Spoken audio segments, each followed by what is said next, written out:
Tẹ́ ẹ bá ti rí ọkùnrin tí ìyá òbò ti jẹ, wọ́n ò ṣòro mọ́. Níbi iṣẹ́ wọ́n mọ̀ kanra ni. Bí wọ́n re ṣọ́ọ̀bù, gbogbo ọmọṣẹ́ wọ́n mọ̀ kanra mọ́ ṣọ́ọ̀bù. Nígbà tí pé gbogbo abala ọpọlọ wọn tó yẹ kọ́kàn kí fọkànbalẹ̀ ó ti wá, dàrúdàpọ̀ ní bẹ́mbẹ́.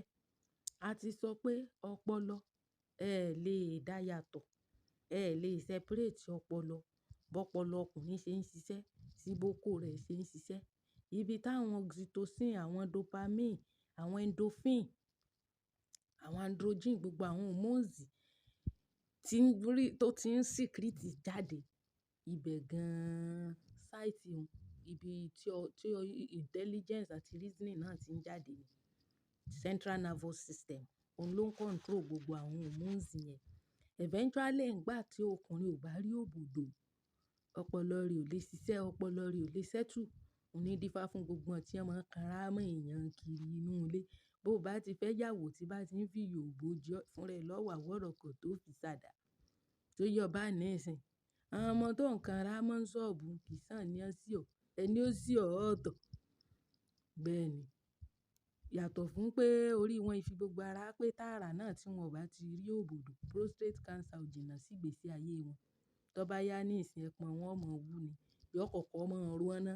Bí ó bá ro wọn díẹ̀, yóò fi wọn lẹ̀. Bí ó bá ro wọn díẹ̀, yóò fi wọn lẹ̀. Bí ó gbà bí ó ṣe kúkú wú nù. Nígbà ó bá wú bí ó ṣe bẹ́ẹ̀ pẹ́ nù. Yóò bẹ́ẹ̀ náà ni. Nígbà ọ jẹ́ wípé jẹ́jẹ́ wọn ni wọn ò rí òbòdò. Nígbà tó sì ṣe wípé ní ọmọ ibi tí wọ́n ó ti mú bẹ̀rẹ̀ ìṣòro ìgbésí ayé wọn. Ẹlòmíràn tí tó lóhun róbòdò náà, àkókò ìgbà tí òbò ṣiṣẹ́ fọ́pọlọ wọn, wọn ò rí òbòdò ní time ìgbà wọn. Bẹ́ẹ̀ ni, mo ti sọ pé òbò dàjí, òun ló ṣe pàtàkì jù. Gbogbo ọkùnrin tí ó bá ti rí òbò dàjí dó, ó yẹ wọ́n máàkì absent fún nínú register ńjọ́ náà ni. Ẹlẹgbẹ́ pé òdòbò náà ni. Òbò ọ̀sán àti tìrọ̀lẹ́ àti talẹ́ náà dà, ṣùgbọ́n táàrọ̀ òun ni the best. Gbogbo timetable tí ò ní ìtumọ̀ tí ò pé òun kò lè ṣiṣẹ́. Timetable ọlọ́sàn gangan onírọ̀lẹ́ òun kò ṣiṣẹ́. Bẹ́ẹ̀ ni, gẹ́gẹ́ bá ti kà nú mọ̀, òbò dàjí, òun ló ṣe pàtàkì jù. Ọkùnrin tí ó bá ti rí òbòdò ń dàjí bí ìgbà tí ó máàkì register for that day ni. Bẹ́ẹ̀ ni, gbogbo àwọn obìnrin tí wọ́n máa ń gbóbò pamọ́ láàárọ̀ òun, àwọn ni wọ́n máa ń cause failure, àwọn ni wọ́n máa ń cause failure fún ọkọ wọn. Bẹ́ẹ̀ ni, irú ọkùnrin gan bá ń drive re ibi iṣẹ́ gan, ó lè rẹ fi mọ́tò gbà mọ́tò mìí. Nígbà ọkàn rí ọba ní ìbálẹ̀. Ṣẹ́ni tó ti dó dáadáa tí gbogbo àtọ̀ rẹ̀ ti dà lẹ́la táàrọ̀. Ṣé yún ṣó lè rí ẹnìkan tọpọ̀n dì, tọpọ̀n ọmú lọ́fíìsì kó ojú rere lé rẹ̀ torí gbogbo agbára rẹ̀ ni gbogbo ṣùnmùṣùnmù ẹ̀ ni ló ti já lóòdù ẹ̀ lẹ́ láàárọ̀ òun. Bó tún ti fẹ́ rí extra strength. Bẹ́ẹ̀ bá ti rí ẹ̀ tí ń ò rí òbòdò, bí wọ́n ti ń kanra ni lára wọn mọ̀ gbóná ni wọ́n máa jágbe mọ́ gbogbo èèyàn lọ́fíìsì. Nígbà ó bá jẹ́ pé kí gbogbo èèyàn parí iṣẹ́ kí wọ́n máa relé, àwọn ó tún jókòó padà lọ ọ́fíìsì. Ilé wọn ò ní lọ. Nígbà ilé òdùn, mo béèrè wò, gbogbo olóbò ọ̀sán gan, gbogbo olóbò òru gànjọ́ òun, òru gànjọ́ náà sùn. Torí òru náà àárọ̀ náà ni. Àmọ́ dàjí bí aago márùn-ún mẹ́fà òun, ní ìwé sọ fún wa pé ọkùnrin máa ń go through rapid eye movement. So yá bá ní ìsìn, ìgbà yẹn ni third erection máa ń ṣẹlẹ̀ nínú ayé ìgbésí ayé ọkọ ọkùnrin. Ọkùnrin tó bá sùn tó kọ́ ẹ̀ bá le tí ó mọ̀ ọ̀tọ̀. Nígbà ó bá ti ń dé level rapid eye movement yẹn, RHM yẹn, ìgbà yẹn òun ni àwọn androgen, àwọn testosterone, àwọn prolactin, àwọn oxytocin, àwọn IGA yẹn náà máa ń wà ní the peak of their secretion. Gbogbo ẹni tó bá ti skip time yẹn bí ìgbèyàn bá miss flight ẹ ni. Ẹ̀wẹ̀ náà bá lọ airport ní ìsìn tí wọ́n bá ní okay the plane is taking off by 2:30 PM. Ìwọ tó ṣẹ̀ṣẹ̀ ń check in at that time tàbí o ṣẹ̀ dé, ó ṣe é ṣe kó miss flight ẹ. So ẹni tó bá ti lè miss òbò dàjí, ó ti miss flight for that day. So by the time tí o bá ṣẹ̀ṣẹ̀ wá lọ sí bóyá o ṣẹ̀ wá book another flight yẹn kò lè dàbí. Bó ṣe jẹ́ nu, gbogbo àwọn tí wọ́n máa ń gbóbò dàjí pamọ́, ọmọ tí wọ́n raw materials tí wọ́n bẹ́ ń ta òun Time làwọn máa target ń ti wọn. Bí jẹ́jẹ́ rẹ lọ ya bátà ní òòbò tó kọ timetable. Unfortunately timetable yẹn ò lè work, kò lè work out. Bó ti jẹ́ nu, ìwọ tó bá mọ̀ pé o ti lọ́kọ, pọ́n rèdò kó lè ga, sì ń bẹ́ o, sì ń bẹ́. Ìwọ tó bá sì ti mọ̀ pé o ti ní ọkọ, gbogbo àwọn bátà ní ọ̀sán Monday, ọ̀sán Sunday yẹn kò lè work. Okùn ilé fò bọ̀ ọ̀sán, ó lè fi ṣe top up ni. Ti ìdajì gan-an ni ìwé sọ fún wa dáa jù. Ìwọ ló mọ̀ bó ṣe target ìdajì hun. Gbogbo tó bá ti, gbogbo ẹ̀ ní ṣe máa dàbí wípé bó bá béèrè nǹkan kò ní fún ọ, ká fún ọ. Torí time quantity tí wọ́n ń fún yẹn kò sí quality ń bẹ. Memory tó fi sọ́pọ̀lọ rẹ̀ ní ìdajì, o ò lè rí fi sọ́pọ̀lọ rẹ̀ lọ́sàn-án gan. Tó rùn ká tàjì. Ta ni ó ti rí mọ́ dóbò lọ́sàn-án gan, ọ̀sán gan tí kálukú ń bẹ ń bí iṣẹ́, tí kálukú ń ṣiṣẹ́. Ìyẹn ṣẹ̀ṣẹ̀ máa wá dé kò lè work out. Timetable ni kí ẹ mọ̀ bẹ́ẹ̀ ṣe yí, bẹ́ẹ̀ ṣe tún change. Gbogbo àwọn tí wọ́n máa ń jà wọ́n pàtì àti wọ́n máa ń jà ìríra wọn dó ni. Wọn sì ní sọ fún àwọn pásítọ̀ pé tó àìríran dó ló fa ìjà o. Àwọn pásítọ̀ mọ̀ gbàwẹ̀, wọ́n mọ̀ gbàdúrà. Wọ́n mọ̀ bind and loose. Wọ́n mọ̀ bind àwọn evil spirit. Kò sí evil spirit kankan bí kankan. Kò sí evil spirit. Àìríra wọn dó, òun ni evil spirit tẹ́ ń bind wọn. Irú time tán fi ń ṣàdúrà evil spirit. Nàìjíríà ló yẹ wọ́n máa ṣàdúrà fún kí gbogbo ẹ̀ ó jollificate. Àmọ́ ńgbà tí òṣòkó tí òṣòbò, ìwọ ọkùnrin náà kì í ṣe pé kó mọ wá hùwà burúkú kó mọ́ ní ọmọ gbóbò wá o. Ọkùnrin tí bá ń hùwà burúkú, kò ní wu obìnrin láti máa bá rú ọkùnrin bá ń sùn. Ìjà báyìí ní ìsìn ọkùnrin tí ń wúlò tí ń wà responsible ni o.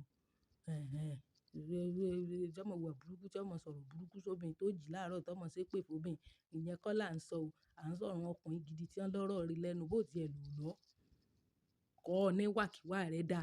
Torí ọkùnrin tí bá ń hùwà burúkú kò ní wu obìnrin láti bá rú ọkùnrin sùn. Ọba àpá kó gbogbo owó wá dáná. Ìyẹn kọ́ ni kí èèyàn mọ̀ sọ̀rọ̀ burúkú sóbìnrin, kó mọ̀ hùwà burúkú, kó mọ̀ pé obìnrin ló kọ burúkú, kó wá dé kó wá ní ó gbóbòdè ìpè ní ọmọ ṣẹ́ fún ọ o. Bẹ́ẹ̀ ni. Ṣùgbọ́n àwọn tí wọ́n bá ti target ìdajì báyìí, kò sí tí wọ́n fẹ́ tí wọn ò ní rí. Àmọ́ tí wọ́n bá ti rí ìdajì ṣe, gbàgbé bó ṣe ṣẹlẹ̀ ni. So, ẹ má jà gbàgbé Landness Home and Property. Gbogbo àwọn olóríire tí a fẹ́ ra lẹ̀ ní Ìbàdàn, ní Ẹ̀pẹ́, Òmù Ẹ̀pẹ́ náà lékòó. Ẹ jẹ́ ká kàn sí ilé iṣẹ́ Landness Home and Property. Àwọn lọ́lọ́run ló lọ báyìí. Ṣé yà bá yìí ní ìsìn? Àwa tí a bá fẹ́ ra lẹ̀ lékòó náà, tí a bá fẹ́ ra lẹ̀ ní Ìbàdàn, tí a bá fẹ́ ra lẹ̀ ní oríṣiríṣi àwọn different places yẹn, Landness Home and Property. Àwọn ni kí ẹ jẹ́ kí a kàn sí. Nọ́mbà wọn náà ni ó ti hàn lórí fídíò wa yìí. Ẹ jẹ́ kí a pé wọ́n, a dẹ̀ lé WhatsApp wọn náà. Ṣé yà bá yìí ní ìsìn? Landness Home and Property a máa ṣe live stream láìpẹ́. So that àwa tí a bá ní ìbéèrè kan tàbí òmíì, a lè béèrè. Bí tí a bá fẹ́ ilẹ̀ wa sí, a sọ fún wọn. So that a lè lọ wo àwọn ilẹ̀ Landness Home and Property, ẹ lè lọ wo kó tó di wípé ẹ rà. Ẹ dẹ̀ lè sanwó yín kó tó di wípé ẹ lọ wo. Immediate allocation of land ní Landness Home and Property ń ṣe. The moment ẹ bá ti sanwó yín, náà ti máa lọ allocate land fún yín àti corner piece o àti survey everything is together. Kì í ṣe pé ńgbẹ bá sanwó tán, ẹ ṣẹ̀ mọ́ wá sanwó corner piece later. No. Everything ti wà lójú kan, kò sí extra or excess charges kan ní ọ̀dọ̀ Landness Home and Property. So, ẹ jẹ́ kí a pé wọ́n fún ẹ̀kúnrẹ́rẹ́ àlàyé. Bẹ́ẹ̀ ni, òbò ìdajì ṣe pàtàkì fún gbogbo ẹ̀yin tí ẹ ń wò pé kí ni ń fàjà nínú ilé. Ṣé ẹ rí time tí wọ́n ń gbà yẹn, ọ̀sán gangan kò lè dàbí tàárọ̀. Sincerely, you can Google it, you can read about it. Sincerely, function of early morning coitus. You can Google it. Ṣé yé wa bẹ́ẹ̀? Psychological function. Pé kí ni iṣẹ́ tí òbò ìdajì ń ṣe nínú ọpọlọ là ń pè ní psychological function. When you talk about psych, it's talking about the mental state. Ṣé yé wa pé kí ni òbò ìdajì ń ṣe nínú ọpọlọ ọkùnrin? Ní tí à ń pè ní psychological effect of early morning coitus. So, wà á rí pé tó bá rá àwọn journals, tó bá rí Google á gbé wá fún ẹ. gbogbo nǹkan tó ń ṣẹlẹ̀ ní inú ara ní àárọ̀.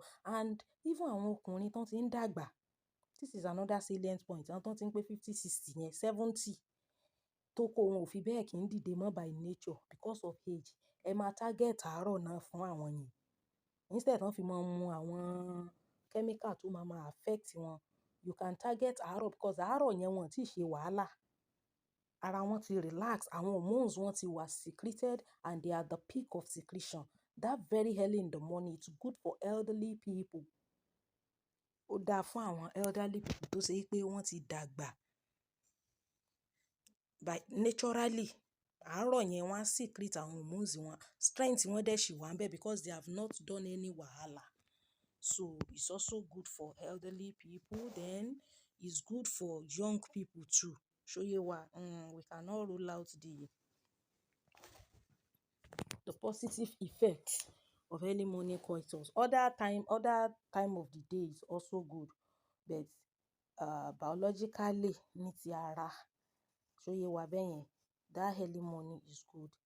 It has more function than the afternoon or evening.